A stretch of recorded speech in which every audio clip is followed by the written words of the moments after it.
ইতিমধ্যেই আমাদের মধ্যে উপস্থিত হয়েছে বঙ্গীয় সংখ্যালঘু বুদ্ধিজীবী মঞ্চের রাজ্যের সভাপতি অত্যন্ত প্রিয় এবং গুরুজন অধ্যাপক ফজলুল হক সাহেবকে আমরা পরশুরা বিধানসভা তৃণমূল কংগ্রেসের পরিবারের পক্ষ থেকে আন্তরিকভাবে অভিনন্দন এবং শুভেচ্ছা জানাই। আমাদের মধ্যে এসে উপস্থিত হয়েছে বঙ্গীয় সংখ্যালঘু বুদ্ধিজীবী মঞ্চের রাজ্য সভাপতি তথা তৃণমূল কংগ্রেস কমিটির অন্যতম সদস্য, যুবকদের আইকন, যুবকদের রোল মডেল যারা অধ্যাপক ফজলুল হক সাহেব, ওনাকে আমরা জানাই ওয়েলকাম, স্বাগতম। এই মুহূর্তে আপনারা সরাসরি সংবাদ সম্মেলন ফেসবুক পেজে লাইভে দেখছেন। পার্থ হাজারী মঞ্চের সভাপতি ফজলুল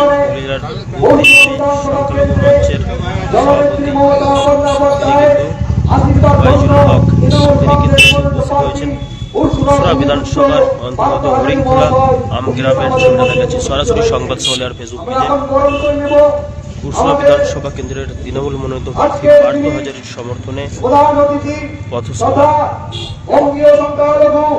বুদ্ধিজীবী মঞ্চের রাজ্য সভাপতি, তৃণমূল কংগ্রেস কোর কমিটির অন্যতম সদস্য, যুবকদের আইকন, যুবকদের রোল মডেল অধ্যাপক ফজলুল হক মহাশয়কে ওনাকে বরণ করে নিচ্ছেন মহিম সরকার সাহেব।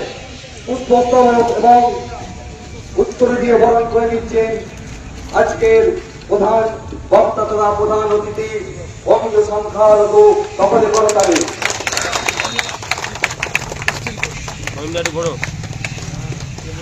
এরপর আমরা বরণ করে নেব আমাদের পরশুরার ভূমিপুত্র তথা জননেত্রী মমতা বন্দ্যোপাধ্যায়ের আশীর্বাদ ধন্য তৃণমূল কংগ্রেস মনোনীত প্রার্থী পার্থ হাজারী মহাশয়কে ওনাকে আমরা বরণ করে দেব।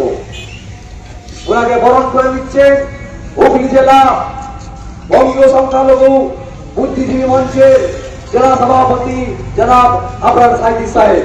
পুষ্পস্তবক এবং উত্তরজী ওনাকে বরণ করে নিচ্ছেন।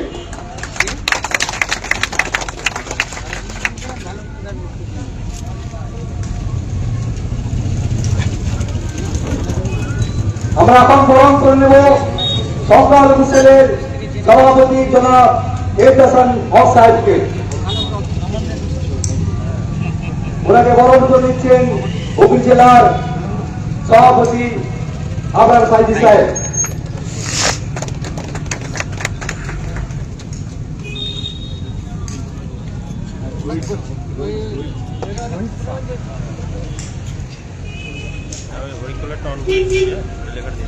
কলকাতা বুদ্ধিজীবী মঞ্চের সভাপতি যারা বহিষ্ঠা, ওনাকে বরণ করে নেওয়া হচ্ছে।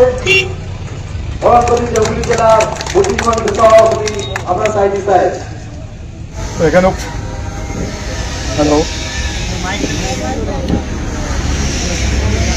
হ্যালো এখানে উপস্থিত আছেন যার কথা বললাম, আপনার এলাকার গর্ব মমতা বন্দ্যোপাধ্যায়ের আশীর্বাদ ধন্য প্রার্থী পার্থ হাজারী মহাশয় আমার সঙ্গে কলকাতা থেকে এসেছেন, যার বক্তব্য শুনলেন আপনার। উনি উর্দু স্পিকিং, কিন্তু বাংলায় আমি তো ভয় পাতার কিছু না হয়ে যায় ওনাকে। আরে সঙ্গে বলছিলেন তৃণমূল সংখ্যালঘু সেলের সাধারণ সম্পাদক জনাব এহসান হক সিদ্দিকী সাহেব উনি উপস্থিত আছেন। আছেন আমার কলকাতা জেলার সভাপতি ভাতৃপতি রোহিত সাহা।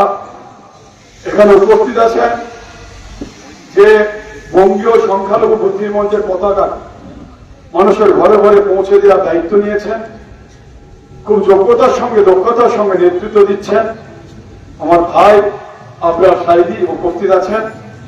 আছেন আমার ডাক্তার ফারুক ভাই আছেন এই এলাকার ছেলে, বহুদিন আমার সঙ্গে সম্পর্ক, ভাতৃপতি মহিম আছে, রাজ্জাক আছে এবং অপর ভাই সুন্দর অ্যাঙ্কারিং করছেন উনি আছেন। তো আমার সামনে যারা আছেন মোজাম্মাল ভাই থেকে শুরু করে আমার সামনে অনেকে দেখতে পাচ্ছি, আমার ম্যাডাম আছেন এবং যতদূর মাইকের আওয়াজ যাচ্ছে সকলকে আমি নতুন বছরের শুভেচ্ছা জানাচ্ছি, ভালোবাসা জানাচ্ছি।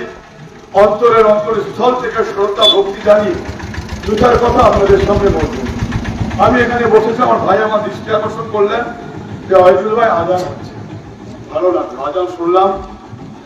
কিন্তু মনে রাখবেন, আপনার একটা ভুল যদি সিদ্ধান্ত নেন, এই আজানটা কিন্তু আর শুনতে পাবেন না। আজানটা এখানে আর বজাবে না। দুদিন আগে যোগী আদিত্যনাথ বলে গেছে, মসজিদ বন্ধ করবো, আজান বন্ধ করবো, কুরবানি বন্ধ করবো। নিশ্চয় আমরা অবগত আছেন। মালদায় বলে গেছে যে আজানের ধ্বনি কিন্তু আর শুনতে পাবেন না। আপনার একটা ভুল, আপনি একটা ভুল সিপিএম কে ভোটটা দেন, সুবিধা হয়ে যাবে কার? বিজেপি। এটা খুব সচেতন ভাবে। সাংঘাতিক নির্বাচন হতে চলেছে আগামী দিনে। এই নির্বাচন খুব সাংঘাতিক নির্বাচন, অস্তিত্বের লড়াই, সম্মানের লড়াই, বামুনদের ইজ্জত আবরুর লড়াই। এই লড়াই আমাদের জিততে হবে। আমরা টুপি পরে বসে আছি না ভাইরা, এই টুপি পরার অধিকার আপনার থাকবে না, ছিনিয়ে নেবে। নামাজ পড়ার অধিকার থাকবে না, ছিনিয়ে চলে যান। উত্তরপ্রদেশে দেখুন কি অবস্থা চলছে, চলে যান গুজরাটে দেখুন। আমাদের খুব ভয় কাজ করছে। আমরা যে মিলেমিশে আছি, হিন্দু, মুসলমান, খ্রিস্টান, জৈন একভাবে ঐক্যবদ্ধ হয়ে আমরা বসবাস করছি, সে অধিকার আমাদের থাকবে না। আমি বারবার একটা কথা বলি, আমাদের মতো সেকুলার আপনি পাবেন না। আমরা হিন্দু, মুসলিম, খ্রিস্টান বুঝি না, আমরা বুঝি মানুষ। মানুষের জন্য আমরা কাজ করি। মমতা বন্দ্যোপাধ্যায় মানুষের জন্য কাজ করেন। তিনি কখনো জাতি, ধর্ম, বর্ণ দেখেন না। আজকে সিপিএম বড় বড় কথা বলছে, নেমে গেছে রাস্তায়। আমার ভাই বলছিল, এ তো নবাব সাহেব, আমি কারোর নাম নিই না ভাই, কারোর নাম নিয়ে কাউকে হাইপ দেওয়ার চেষ্টা করি না। দুর্ভাগ্যের বিষয়, যখন আর কমকে বিক্রি করা হয় তখন খুব কষ্ট হয়, মনের মধ্যে ব্যথা হয়, দুঃখ হয়। আমরা এক টাকা, এক কাপ চা 1000 কোটি টাকায় বিক্রি হয়ে যাচ্ছি। এ তো বোকা, এ বোকা বলে তাড়াতাড়ি সামনে এসে গেছে। আর যারা রথি মহারথী, আমি কাউকে ইনসাল্ট করছি না, নিশ্চিত ধর্ম করি আমরা। এই আজান হচ্ছে, নামাজ পড়বো আমরা, খ্রিস্টান নামাজ, আমি ধর্ম করছি। অর্থ পুজো করবে, ধর্ম করছে, কিন্তু ধর্মকে রাজনীতির সঙ্গে মিলিয়ে দেবেন। এখন আমি গণতন্ত্র বাঁচানোর জন্য কথা বলছি আপনাদের সামনে, সংবিধানকে বাঁচানোর জন্য কথা বলছি আপনাদের, আপনাদের অধিকার আদায়ের জন্য কথা বলছি। হ্যাঁ, আমি রাজনীতি করছি। ধর্মকে রাজনীতিকে কখনো মিলিয়ে দেবেন না। কে মসজিদ করছে করুন, কে মন্দির করছে করুন, আমাদের আপত্তি নেই। আপত্তিটা মন্দির মসজিদ নিয়ে রাজনীতি করাটা নিয়ে আমাদের আপত্তি। দয়া করে এটা করবেন না। আমি তো বলতে চাইছিলাম, এই তো মূর্খ বলে তাড়াতাড়ি প্রকাশ পেয়ে গেছে, 1000 কোটি টাকা বিজেপি ওকে দিয়েছে। আরো যারা আছে তাদের প্রকাশ কিছুদিনের মধ্যে আসবে, ওয়েট করুন, ধৈর্য ধরুন। পীর সাহেবের কাজ নিশ্চিত ভাবে পীর সাহেবের কাজ করুন, ধর্ম করুন, আমরা পাশে আছি। কিন্তু এমন কিছু করবেন না যাতে সাম্প্রদায়িক শক্তি বাংলায় এসে বাংলার কৃষ্টি, কালচার, বাংলার ঐতিহ্যকে নষ্ট করে দিবে। এটা কখনই আমরা মেনে নিতে পারবো না। আপনারা একটা সরকার করতে পারবেন না। মুসলিমের একটা দুটো সিট হয়তো পেতে পারেন, কিন্তু কত ভোট কেটে বিজেপি সুবিধা করে দিচ্ছেন আপনারা জানেন। এত লোকের বাড়িতে ইডি সিবিআই যাচ্ছে, ওই মিমনা ভীম কি আছে, কি যেন নাম, ভুলে গেছি, তার বাড়িতে ইডি সিবিআই হানা দিচ্ছে না। দুর্ভাগ্যের বিষয়। বুঝতে পারছেন সেটিংটা কেমন হয়ে আছে। এখানেও চলে এসেছে ঝোলানি। বিহারে কংগ্রেসকে রাজনীতিকে আটকেছে, এখানেও মমতা বন্দ্যোপাধ্যায়কে আটকানোর জন্য বড় টাকা ডিল এখানেও নেমে পড়েছে, লম্বা শেরওয়ানি করে। কিন্তু আমার বিশ্বাস আমরা অনেক সচেতন। আমরা বিহারীদের মতো মাথা মোটা নয়। আমি কাউকে অসম্মান করছি না। আমরা মাছ খাই, তো আমাদের মস্তিষ্কটা একটু বেশি চলে, আমাদের চিন্তা ভাবনাটা বেশি করে করি আমরা। এই বাংলা সবাইকে আটকে দিয়েছে। এই বিজয় রথ ইনশাআল্লাহ আগামী দিনে পুরসভা থেকে শুরু হবে, আমরা বিজয় রথ আটকে দেব। এবং আমাদের বিশ্বাস আপনারা সকলে মিলে পার্থ হাজারীকে বিপুল ভোটে জয়যুক্ত করে মমতা বন্দ্যোপাধ্যায়ের হাতে তুলে দিয়ে বলবেন, হ্যাঁ, পুরসভা যে ভুল করেছিল, এই ভুল 2026 নির্বাচনে এই ভুলটা পুরসভা মানুষ করেনি। আপনারা করবেন না, এটা আমাদের বিশ্বাস। আমরা স্মেল পাই, বন্ধ পাই। আমি এসে পার্থকে বললাম, পার্থ ইনশাআল্লাহ তুমি জিতে গেছো, আমার কাছে খবর আছে। আর এই ছেলেটা আপনাদের ভূমিপুত্র, বাইরে থেকে এসে যায়নি। যেটা আমার ভাই বলছিল, সবসময় একে আপনারা কাছে পাবেন। আর যারা আছে পরিযায়ী পাখির মতো কি উন্নয়ন করেছে 5 বছর আপনারা খতিয়ান দেন আমার।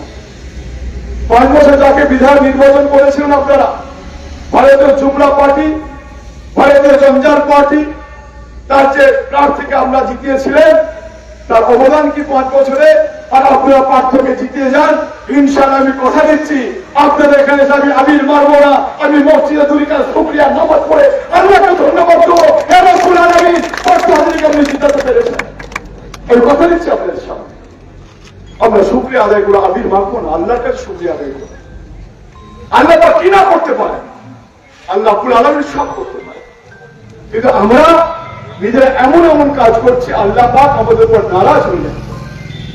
আল্লাহকে নারাজি দূর করে আমাদেরকে সঠিক পথে আমাদের চলতে হবে, সঠিক দিশা দেখাতে হবে। কারণ আপনারা জানেন গতকাল পার্লামেন্টে কিভাবে জুতো খেয়েছে বিজেপি, এনডিএ সরকার আমরা দেখেছেন। এই হচ্ছে ওদের শুরুয়াত। ইনশাআল্লাহ পশ্চিম বাংলা 2026-এর 4 মে কখনের শেষ রেখা পুঁতে দিয়ে বলবে 2029-এ ভারতবর্ষ তোমাদের বিদায় দিতে হবে। তার রূপরেখা ইনশাআল্লাহ আগামী 4 মে করে দেবো, বাংলা দেখিয়ে দেবে। আপনাদের খুব সচেতন থাকতে হবে। এখন একটা উদাহরণ দিয়ে আমি আপনাদের বলবো, আপনারা আমাকে বললো দাদা ওই কথাটা আপনারা বলবেন, বলা দরকার। 34 বছর একটা সরকার ছিল, 15 বছর আমরা সরকারে আছি। ইনশাআল্লাহ আমরা 20 বছরের পদার্পণ করবো। চতুর্থবারের জন্য মমতা বন্দ্যোপাধ্যায় নিশ্চিত হয়ে মুখ্যমন্ত্রী হবেন। আজকে সিপিএম বড় বড় কথা বলছে, আপনারা একটা দিন ভুল করে সিপিএম কে ভোটটা দেন। কি অপরাধ করবেন আপনারা জানেন না। তার ছোট্ট উদাহরণ তুলে ধরবো আপনাদের সামনে। অনেকে জানেন পশ্চিম মেদিনীপুরে কেশপুর বলে একটা জায়গা আছে, জানেন? নাম শুনেছেন? কেশপুরের নাম শুনেছেন আপনারা? খবর নেন। আমি কখনো মিথ্যা কথা বলি না, আমি মিথ্যা কথা বলার স্বভাব আমার নয়। আমি যতটুকু পারি ততটুকু বলার চেষ্টা করি, যতটুকু উপরালা ক্ষমতা দিই ততটুকু বলার চেষ্টা করি এবং আমাদের সাথে তুলে ধরার চেষ্টা করি। আমি আপনাদের বলে যাবো আমি, কারণ আমার মনে হয় যে কোনো না কোনো সময় আমার মৃত্যু হবে, সকলের মৃত্যু হবে, এটা ধ্রুব সত্য কথা। আমার রিয়েলাইজেশন, আমার বিশ্বাস, যখন আমি মারা যাব নিশ্চিতভাবে রাব্বুল আলামিনের সঙ্গে আমার সম্মুখীন হতে হবে। এবং আল্লাহ পাক আমাকে জিজ্ঞাসা করবেন, ওয়াইদুল হক বিদ্যা দিলাম, বুদ্ধি দিলাম, অর্থ দিলাম, তুমি মানুষের জন্য কি করে এলে? আমি তো আল্লাহ পাককে বলতে পারবো রাব্বুল আলামিন পুরুষ লাগিয়েছিলাম। আমি মানুষকে সঠিক দিশা দেখানোর চেষ্টা করেছিলাম, মানুষকে বোঝানোর চেষ্টা করেছিলাম, মানুষকে অ্যাপিল করেছিলাম। কেউ আমারটাকে সাড়া দিয়েছে, কেউ আমারটাকে সাড়া দেয়নি। আমি কি করবো বলো তো? আমি আমার কাজটা করতে পেরেছি। তো সেই জায়গা থেকে বলছি, জামশেদ আমাদের পশ্চিম মেদিনীপুরের কেশপুরে একটা পার্টি অফিস ছিল, তার নাম হচ্ছে জামশেদ ভবন। এখনো যান দেখতে পাবেন, জামশেদ ভবন পার্টি অফিস। সেখানে সুশান্ত ঘোষ, তপন শুকুর, দীপক ঘোষের রমরমা বাজার। তখন আমার এক ভাই, তার নাম মোহাম্মদ জালাল উদ্দিন। মোহাম্মদ জালাল উদ্দিন ভাই ছিলেন পার্টির হোল টাইমার। তিনি দীর্ঘদিন পার্টির কাজ করতেন, তার জন্য পার্টি তাকে টাকা দিত, পেমেন্ট করে সামান্য টাকা দিত, ভাতা দিত। জালাল উদ্দিন ভাই একটা ফুটফুটে বাচ্চা ছেলে ছিল, তার বয়স 9 বছর। তার নাম হচ্ছে কুতুবউদ্দিন। কুতুবউদ্দিন দেখতে হঠাৎ করে চলতে হতে হঠাৎ করে খেলতে খেলতে পড়ে গেল, সেন্সলেস হয়ে গেছে। তাকে ডাক্তারের কাছে নিয়ে গেল জালাল উদ্দিন ভাই। ডাক্তার পরীক্ষা নিরীক্ষা করে বলল এর হার্ট ফুটো হয়ে গেছে, অনেক দিন থেকে, জন্ম থেকে হার্ট ফুটো, হয়তো ধরা পড়েনি, আপনারা খেয়াল করেননি, ওকে ইমিডিয়েটলি অপারেশন না করলেও মারা যাবে। তো ডাক্তারবাবু অপারেশন তো করবোই, কত টাকা খরচা হবে? ডাক্তারবাবু সবকিছু হিসাব নিকাশ করে বললেন তৎকালীন 50,000 টাকা খরচা হবে। জালাল উদ্দিন ভাই চিন্তাগ্রস্ত হলেন, আব্বা তো আমাদের তো সন্তানরা কলিজার টুকরা, সন্তানকে টেনে আমরা ভালোবাসে বলুন তো। জালাল উদ্দিন ভাই 50,000 টাকা কোথায় পাবো? জালাল উদ্দিন বাড়িতে এলেন, তখন তার সহধর্মিনী, তার যারা চাচা ছিলেন, তার ভাইরা ছিলেন, তারা বললেন জালাল উদ্দিন তুই তো পার্টির জন্য নিজের জীবনটাকে উৎসর্গ করে দিবি, তুই যা তো নেতাদের বল, তপন শুধু সুশান্ত বোসকে বল যে আমার ছেলের এই অবস্থা, 50,000 টাকা দিতে হবে। ঠিক বলেছি। তারপর দিন জামশেদ ভবন পার্টি অফিসে চলে গেলেন জালালউদ্দিন ভাই, গিয়ে নেতাদের বললেন আমার ছেলে হাত ফুটে এইরকম হবে, প্রেসক্রিপশন দেখালেন, ডাক্তার বললেন 50,000 টাকা। ঠিক আছে, চিন্তা করতে হবে, তুই কালকে আসবি, এটা টাকা নিয়ে চলে যাবে।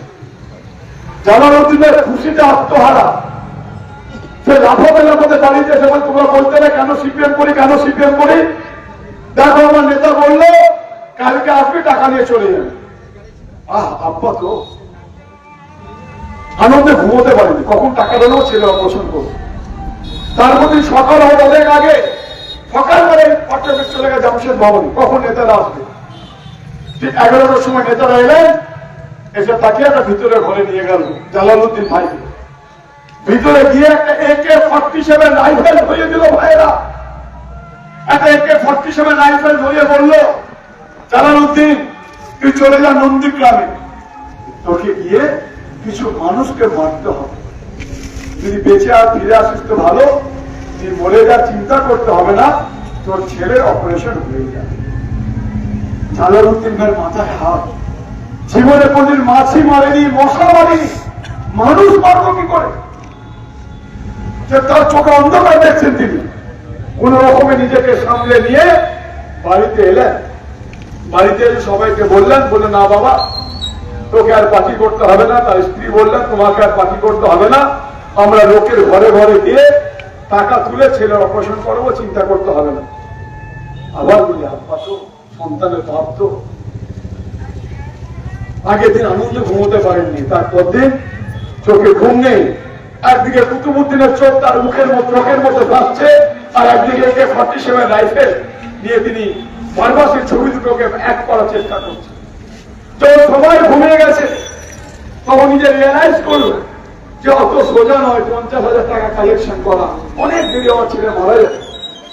সবাই তোর ঘুমিয়ে কাতো, তো চুপ করে তিনি বাড়ি থেকে বেরিয়ে গেলেন, যে AK-47 রাইফেল নিয়ে চলে গেলেন নন্দীগ্রাম। আমাদের মনে কৌতূহল হতে পারে যে অয়েজুল হক এটা জানলো কিভাবে।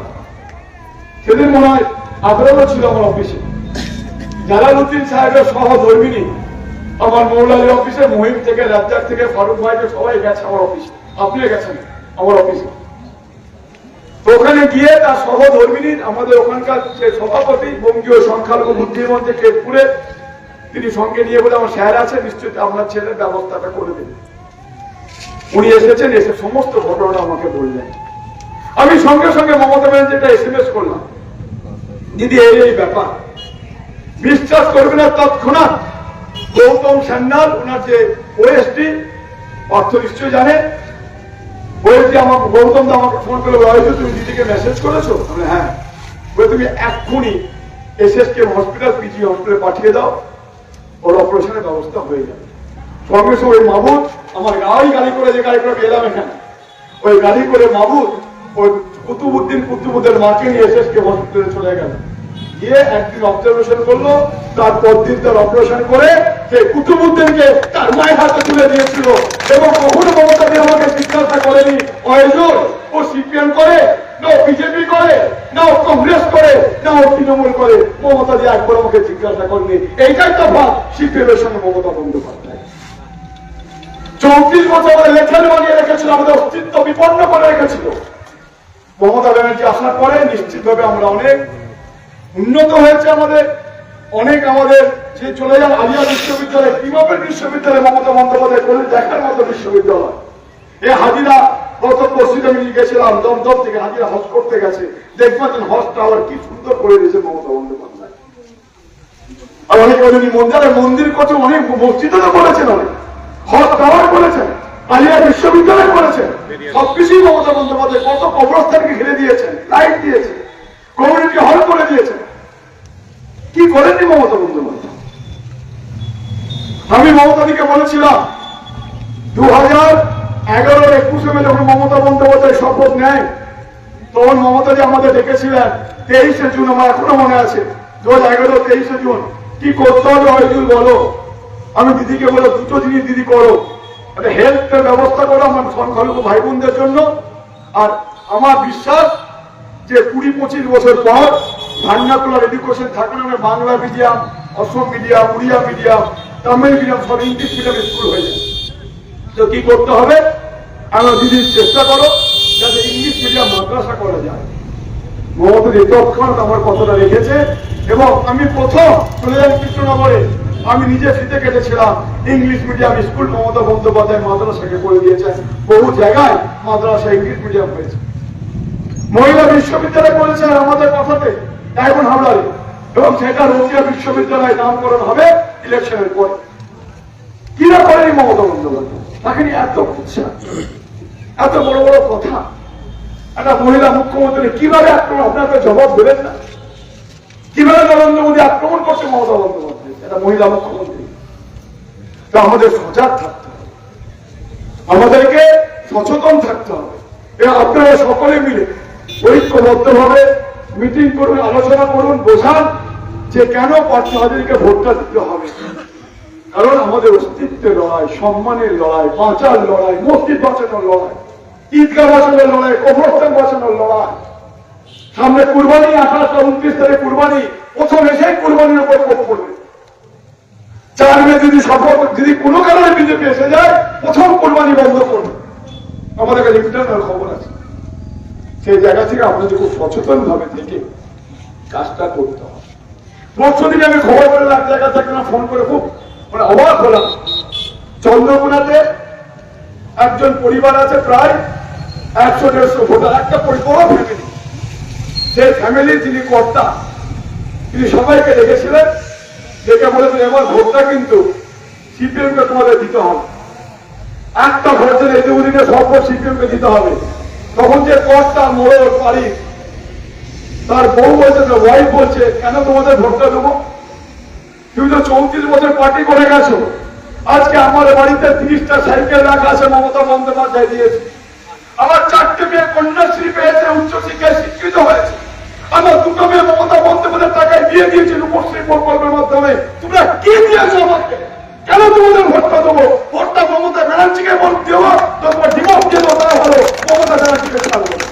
ভাবতে পারছি পাড়ায় পাড়ায় গলি গলিতে বলছে না, পুষ্পতার ব্যতিক্রম নয়। আমার সঙ্গে ভাইদের দেখে মনে হচ্ছে কত সচেতন খারাপ। নিশ্চিত ভাবে আমি আপনাদের কথা দিচ্ছি, এ ছেলে কখনো আপনাদের বেইমানি করবে না। এটা বহুদিন থেকে আমি চিনি। কোনদিন এর মধ্যে কোনো অ্যালিগেশন আমরা আনতে পারবেন না। কোনো দুর্নীতি পার্থর মধ্যে নেই। খুব সহজ সরল ছেলে, আপনাদের সঙ্গে মিশে কাজ করেন, কথা দিচ্ছি আপনাদের সামনে। যদিও অন্যের সঙ্গে দ্বিচারিত করে আমাকে বলবেন, কিন্তু কোনোদিন এ করবেন। আমি পার্টি মমতাদির সঙ্গে আমার কথা হয়েছে, আমি এসেছি আপনাদের যারা তৃণমূল কংগ্রেসের কর্মীরা আছেন তাদের উদ্দেশ্যে একটা বার্তাই দেবো। সব নজর কিন্তু আমাদের আছে, কেউ সাবোটাজ করার চেষ্টা করবেন না। সকলে মিলেমিশে ঐক্যবদ্ধভাবে একত্রিত হয়ে কাঁধে কাঁধ মিলে পার্থর জন্য লড়াই করতে হবে। তার পুরস্কার ইনশাআল্লাহ আপনারা পাবেন। আমি বলছি পুরস্কার পাবেন যারা যেমন কনফারেন্স করে দেখাবেন। 4 মে পরে আমি কথা দিচ্ছি তৃণমূল কংগ্রেসের কোর কমিটি 12 জনের মধ্যে ওয়ান অফ দ্য ম্যানে একজন। আমি কথা দিচ্ছি আপনাদের সামনে, তাদের পুরস্কৃত করার দায়িত্ব আমার। নেত্রীকে বুঝে তাদের পুরস্কৃত করবো, কথা দিচ্ছি আপনাদের সামনে। কিন্তু কোনো রকম বেইমানি করবেন না। পার্থরা বিপুল ঘটনা জয়লাভ করতে পারে, তবে তার বুকটা ছাতিটা চওড়া হবে। মমতাদিকে বলবো, হ্যাঁ পুরস্কার আমার কথা রেখেছে দিদি, ওদের জন্য কাজটা করতে হবে। জোর করে বলার অধিকার থাকবে তো আমার। সেই অধিকার আপনি যদি আমাকে দেন, নিশ্চিতভাবে সেই অধিকার গর্ব করে 4 মে পরে খবর নেবো আপনার এবং মহিমের কাছে যে মহিম কি হলো বলো তোমার এলাকায়। যখন বলবে 100,000 ভোটে লিড হয়েছে, তখন ছুটে গিয়ে মমতাদিকে বলবো, দিদি আমি গেছিলাম, আমাকে খালি হাতে ফিরিয়ে যায়নি। পার্থকে 2 হাত ধরে দোয়া দিয়েছে, আশীর্বাদ দিয়েছে, ভালোবাসা দিয়েছে এবং বিপুল ভোটে জয়লাভ করতে পেরেছে। কথা দিচ্ছেন তো আপনারা আমাকে? দিবেন তো? পার্থকে ভোট দিবেন তো সকলে আপনারা? নিশ্চিতভাবে হাত তুলে দোয়া দিয়ে বলবো। একদম এ খুব ভালো ছেলে, জানেন তো, আমার হৃদয়ের ছিল। আমি অনেকদিন আগে খবর পেয়েছিলাম পার্থ দাদাকে, তো শিওর হয়নি। যখন খবরটা পেলাম, অভিষেক ডিক্লেয়ার করলো হ্যাঁ পার্থ হাজারি পুরস্কার ক্যান্ডিডেট। কারণ এই সিটটা আমাদের কাছে খুব সাংঘাতিক ক্রুশিয়াল সিট ছিল। অন্য মাঝে মাঝে ক্যান্ডিডেট দিলে আমরা জিততে পারতাম না। কিন্তু আমার দৃঢ় বিশ্বাস, ঘরের ছেলে, বাড়ির ছেলে, পাড়ার ছেলে পার্থ হাজার ইনশাআল্লাহ বিপুল ভোটে আগামী দিনে জয়যুক্ত হবে। আমি দায়িত্ব নিয়ে বলে যাচ্ছি আপনাদের সামনে ইনশাআল্লাহ জিতবে। তা এবং জিতলে আমি বলবো না, মমতাজি সিদ্ধান্ত নেবেন। তো আমার বিশ্বাস প্রার্থী যদি জিতাতে পারেন ভালো পুরস্কার কিন্তু আপনার জন্য থাকবে আগামী দিনে, পার্থর মাধ্যমে আপনারা পাবেন এই আভাস আমি পেয়েছি। তাই সকলে মিলে ঐক্যবদ্ধভাবে জোর গলায় বলুন যাতে নরেন্দ্র মোদী অমিত শাহ কেঁপে যায়, যোগী আদিত্যনাথ ভয় পেয়ে পালিয়ে যায়। বলেন আমার সঙ্গে দোয়া করে জয় বাংলা, জয় বাংলা, জয় বাংলা। মমতা ব্যানার্জি, মমতা ব্যানার্জি, তৃণমূল কংগ্রেস, তৃণমূল কংগ্রেস। 1 নম্বর বোতাম কিন্তু 15 বছর পর আমরা 1 নম্বর বোতাম পেয়েছেন। সকাল সকাল গিয়ে 1 নম্বর বোতাম কিন্তু ভোটটা পাস করে দেবেন সকলে। সকলে ভালো থাকবেন। ধন্যবাদ। এখানে আমাদের পরশুরার যে মমতা বন্দ্যোপাধ্যায় স্বনামধন্য প্রার্থী তৃণমূল কংগ্রেস মনোনীত পরশুরার ভূমিপুত্র, ঘরের ছেলে, কাজের ছেলে, কাজের মানুষ, উনি বক্তব্য রাখবেন। আপনারা যে জানেন না আপনারা হয়ে যাবে। আমাদের তৃণমূল কংগ্রেস মনোনীত প্রার্থী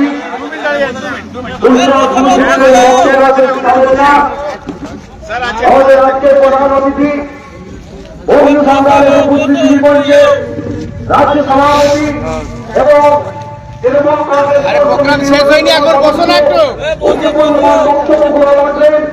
আমাদের কাছে একটাই বার্তা দিতে চাই, 29 এপ্রিল আসছে দিন, জোড়া ভোটে ভোট দিন। 29 এপ্রিল আসছে দিন, ভারতের ভোট দিন, সকাল সকাল জোড়া ভোটে ভোট দিন।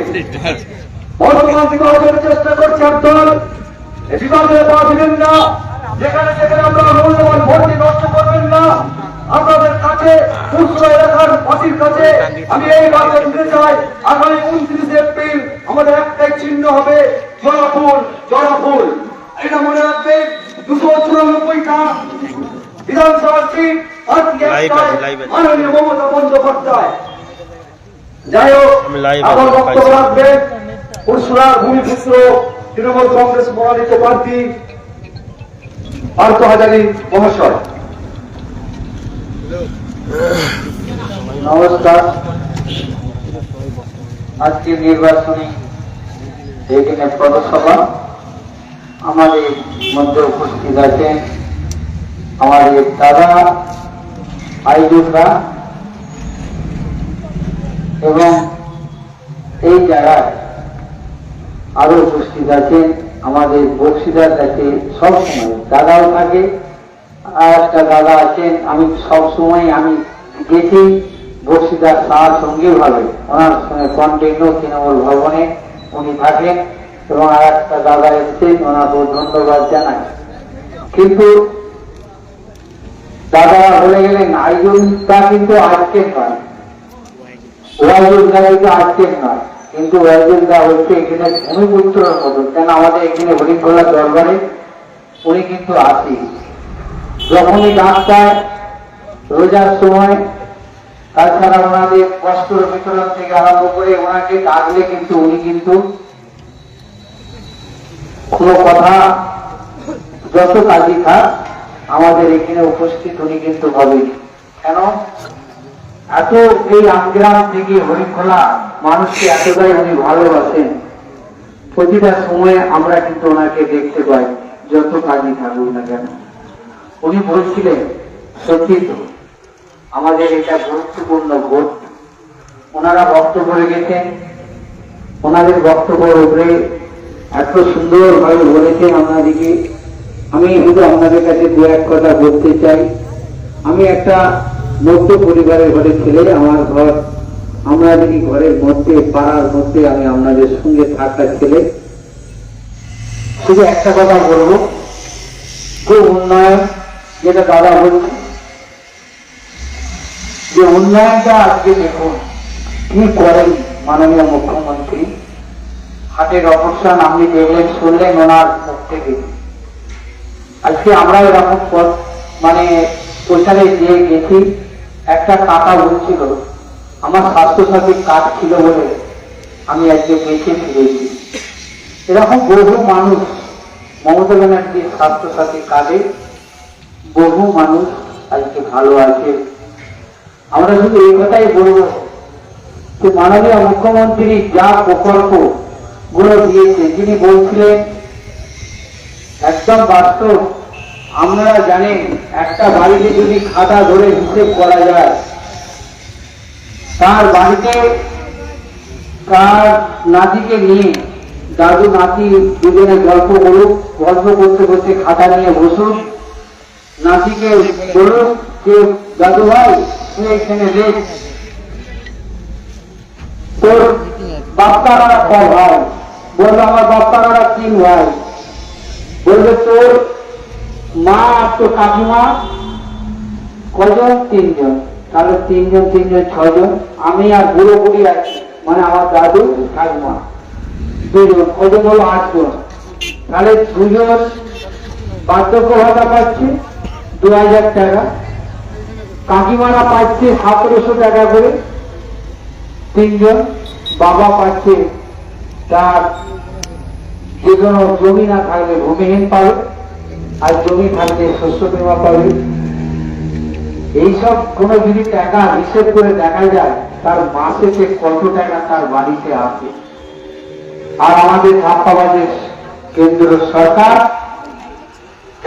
আজকে যাকে আপনারা বিধায়ক করেছিলেন, তিনি কি দিয়েছে?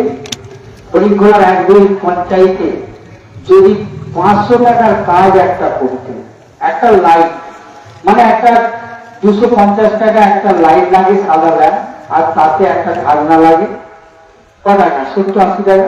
এরকম ভাবে 500 টাকা যদি একটা ল্যাম্প যদি পোস্টারে দিতেন 5 বছরে, আপনি তাকে অবশ্যই চিন্তা ভাবনা করছেন যে হ্যাঁ এই এমএলএ আমার কিছু না করুক নাই করুক, 500 টাকার একটা ল্যাম্প থাকি। কিন্তু করেছে কিছু করে না। রাত্রির বেলা আমরা পেশেন্টকে নিয়ে, আমরা বাচ্চাটাকে নিয়ে কোনো অসুস্থ হলে একটা এমএলএ সই লাগে, এবং এমএলএ যদি সুপারিশ করে, যে দাদা বলছিল, ওরাজন দাদা বলছিল যে একটা এমএলএ সই হলেও সে ভর্তি হয়ে যাবে। আজকে এইখানে বেড খালি নেই, ওই জায়গায় যাবে, ওই জায়গায় বেড খালি নেই, এই জায়গায় আসবে মেডিকেল টিটি ভরে। আপনারা দেখেছেন যদি একটা এমএলএ যদি ঘরের কাছে পায়, তার যদি সুপারিশ যদি হয়, তাহলে সে কিন্তু ভর্তিটা হয়ে যেতে পারে। সেটা কিন্তু আমরা সেই সুযোগ কোনোদিন পাই না। এই সুযোগ আপনারা করে দেবেন, আমরা সেই কাজে লাগাবো। শুধু একটাই কথা, দিল্লির মুখ্যমন্ত্রী এসে বলে গেলে, সোদপুরে এসেছিল পশ্চিম পাড়ায়, কি বলে গেল? আমাকে মোদী পাঠিয়েছে আপনাদেরকে 3000 টাকা করে লক্ষ্মী ভান্ডার দেওয়া হবে। দিল্লির মুখ্যমন্ত্রী বলে গেল। দিল্লিতে আজকে 15 মাস সরকার হয়ে গেল। আমরা যেমন আজকে বিধানসভায় আপনাদের বলছি মাননীয় 93টা প্রকল্প দিয়েছে, সবকটাই পাচ্ছেন, আগামী দিনে আরো পাবে। আমরা প্রচার করি, কিন্তু উনিও তো প্রচার করেছিলেন দিল্লিতে, আমাকে ভোট দিন, মায়েরা ভোট দিন, বোনেরা ভোট দিন, আমরা 2500 টাকা করে মায়েদের লক্ষ্মী ভান্ডার, বিহারে 10,000 টাকা ফেরত দিয়ে দিচ্ছে। আজকে সেই জায়গায় দাঁড়িয়ে 15 মাস সরকার হয়ে গেল দিল্লিতে। সেই দিল্লির মুখ্যমন্ত্রী আমাদের বাংলায় এসে বলছে 3000 টাকা দেবো, কিন্তু দিল্লি 15 মাস সরকার হওয়ার পরও আজকে 15টা পয়সা দিল্লির মায়েরা পায়নি। এটা আপনারা দেখবেন না, এটা আপনারা ভাববেন না যে ধাপ্পাবাজ এই সরকার যা কিছু দাদা বলছি কালো টাকা আমরা ফিরিয়ে আনবো। আমরা দেখেছিলাম অনেক সময়, আমরা দেখেছি অনেক আমার ঠাকুমা, অনেক আমার মায়েরা, বয়স্ক মায়েরা মেয়ের বাড়ি যেত, মেয়ে 500 টাকা হাতে দিত, মা কিছু কিনে খাবে ফল, মা কি করতো একটা বিজনার তলাতে রেখে দিত, এরম ভাবে করে আনতো। কোন একটা আত্মীয় বাড়ি গেল, তার কিংবা ভাইপো কোনো কাজ করছে, ভাইপো তার পিসিমণিকে দিল, বয়স্ক পিসিমণি কিছু কিনে খাবে, সে এনে রেখে দিয়েছে, কালো টাকা রাতারাতি বললো আমরা সাদা করবো। সেই মা কিন্তু অতটা বোঝেনি যে এরকম ভাবে এই দিনের মধ্যে এই টাকাটা হবে, সে কিছুই বোঝে না। টাকা যখন সব উঠে গেল, নতুন করে আবার টাকা বেরোলো, তখন তার কোনো একটা কারণে তার নাতনি হোক, মেয়ে এসছে, তার দিদা কিরকম করে যে আমার মেয়ে এসছে, তার কাছে একটু মনের কথা খুলে বলি। সে বলতে গেছে, নাতনির কাছে বলতে গিয়ে বলছে, ঠাকুমা দিদা তুমি কি করেছো, এতদিন এই টাকা খরচের টাকাটা চলবে না। তাহলে সেরকম সেই মায়ের কতটা কষ্ট হচ্ছে। অনেক এরকম মায়েরা টাকা কাউকে জানতে দেয় না, বিজনেস চলায় রেখেছে, সেই টাকা কিন্তু মায়েরা ভাঙাতে পারে না, কেটে গেছে। এরকম অনেক আছে। আজকে আমরা অনেক ছেলে লেখাপড়া শিখেছি, আমরা যাচ্ছি, আমরা পাড়ায় পাড়ায় ঘুরছি। একটা মা বলছে, বাবা তোমরা এসছো ঠিক কথা, আমি কিন্তু যাওয়ার আগে, প্রণাম করার আগে বলছে আমি কিন্তু দিদিকে ভোট দেবো তোমাদের। আজকে দিদি ছিল বলে আমার ছেলে চাকরি করছে, কিন্তু মায়ের খবর নেয়নি। আমার 3টে ছেলে, বৌমা এমন ডিস্টার্ব করছে আমার ছেলেদের, আমি আর কাছে ছেলে ভয়ে আসেনি। মা কি খেলো, মা কি করলো, খোঁজটা পর্যন্ত নেয় না আমার ছেলেরা। কিন্তু আমার এই দিদিমণির টাকা, আমাদের দিদির টাকা ছিল বলে আজকে আমার পায়ে যন্ত্রণা, গ্যাসের প্রবলেম, আমি কিন্তু ওষুধটা কিনে খেতে পারি। এটা কিন্তু মায়েরা বলে। তাই আমি আপনাদের কাছে বলতে এসেছি, আমি একটা ঘরের ছেলে, আমি আপনাদের পাড়ায় থাকা ছেলে, মধ্য পরিবারের ঘরের ছেলে। আমার জমি জায়গা নেই, আমার বাপ কর্ম করে খায়, যেটুকু জমি ছিল অল্প, বাচ্চারা 3 ভাই। আমার রেলে পড়ে গিয়ে জমি আই থেকে চলে গেছে বহুদিন আগে, কিন্তু আমি কর্ম করে যেভাবে হোক আমরা চালাচ্ছি। আমি সেই সাধারণ ঘরের ছেলে। আপনাদের কাছে শুধু হাত জোর করে বলবো, যেটা দাদা বলে গেল, যে আপনারা কোনো যেন কেউ, এমন একটা দিন এসেছে আজকে কোরবানি তুলে দেবে, কোরবানি করা যাবে না। আজকে দেখেছেন উত্তরপ্রদেশে আমরা কি দেখেছি, আমরা ছোটবেলা থেকে মাছ মাংস সবাই খাচ্ছি, বলছে মাছ খাওয়া যাবে না, মাংস খাওয়া যাবে না, কষাই করা যাবে না।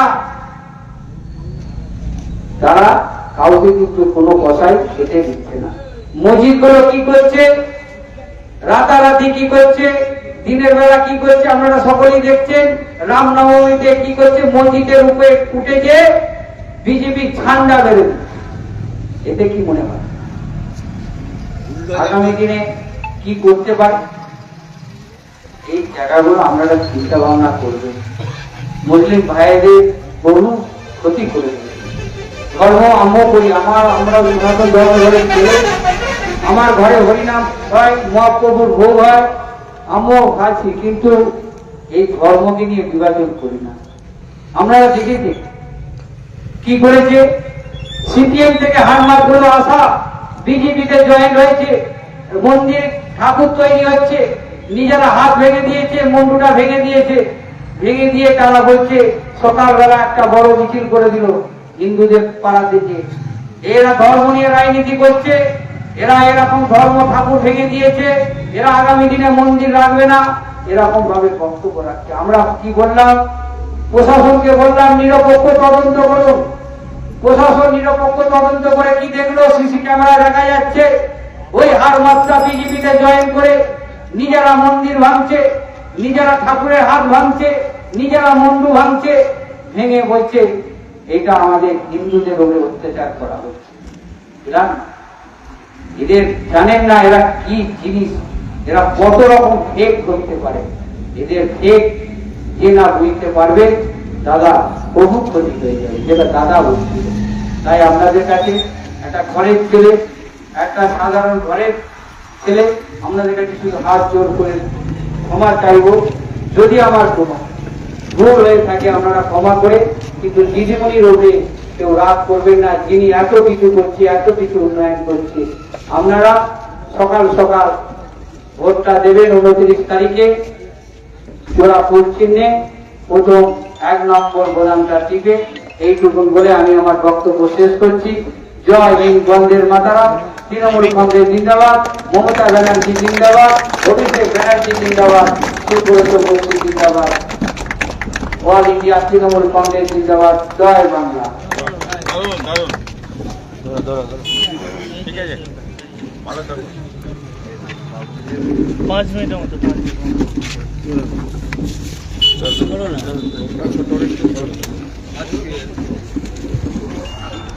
তৃণমূল কংগ্রেস মনোনীত প্রার্থী হয়তো হরিণখোলায় এলেন তৃণমূল প্রার্থী পার্থ হাজারীর সমর্থনে কেমন সাড়া দেখছেন?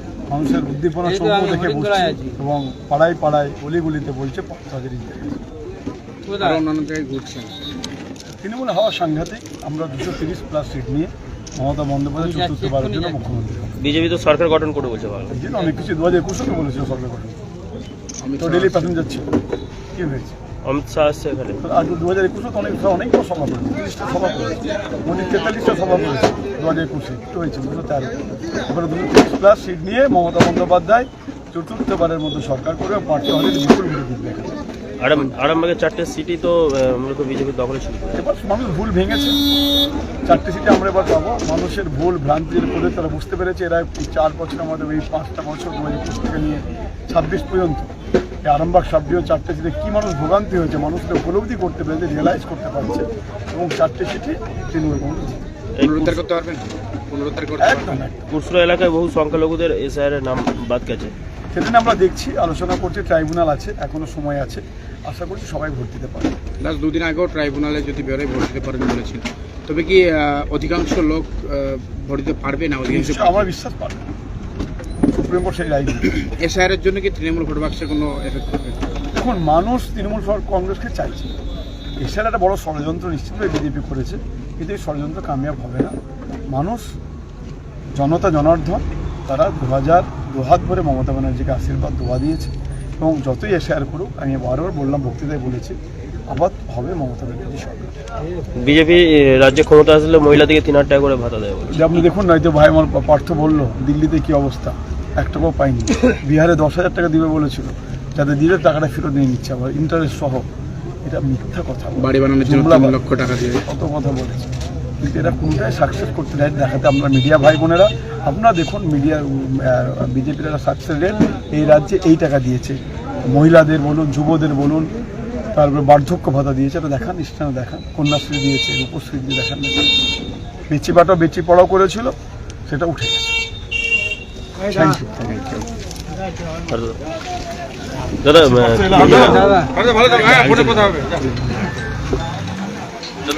বলবেন আপনার সমর্থনে ওয়াইজুল হক এলো, অধ্যাপক ওয়াইজুল হক, কি মনে করছেন?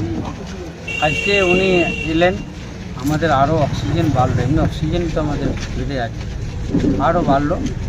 যে মানুষের কাছে বার্তা, যে মাননীয় মুখ্যমন্ত্রী যে উন্নয়নটা করছে, এবং এসআইআর নিয়ে যেভাবে কেন্দ্র সরকার যেভাবে উঠে পড়ে লেগেছে, তার জন্যে আজকে এই যে আমাদের আমগ্রামের মানুষ, সমস্ত আমার সংখ্যালঘু ভাইদের কাছে এসে যে বার্তা দিলেন, এতে আমাদের অনেক ভোটের দিক দিয়ে খুবই আমাদের ভালো হবে, এবং আগামী দিনে এই ভোট আমাদের জেতা ভোট, 100-এ 100ই ভোট। বিজেপি বলছে যে তৃণমূল যারা ক্যান্ডিডেট হয়েছে তাদের নিজেদের বুথে, নিজেদের পঞ্চায়েতে তাদেরকে হারাইয়ে তারা জয়ী হবে। যারা ক্যান্ডিডেট হয়েছে তাদের বুথে আপনার নিজের বুথে হারাবে? নিজের বুথে হারাবে বিজেপি, ওই বুথে এজেন্টটা দিতে বলবে, তারপর হারানোর কথা তো পরে। ঠিক আছে। সেই ছবি সরাসরি পার্থ হাজারীর সমর্থনে ওয়াইজুল হক তিনি কিন্তু ছবি তুললেন। সমস্ত খবর দেখতে সবার আগে অবশ্যই চোখ রাখুন সংবাদ সমাজ।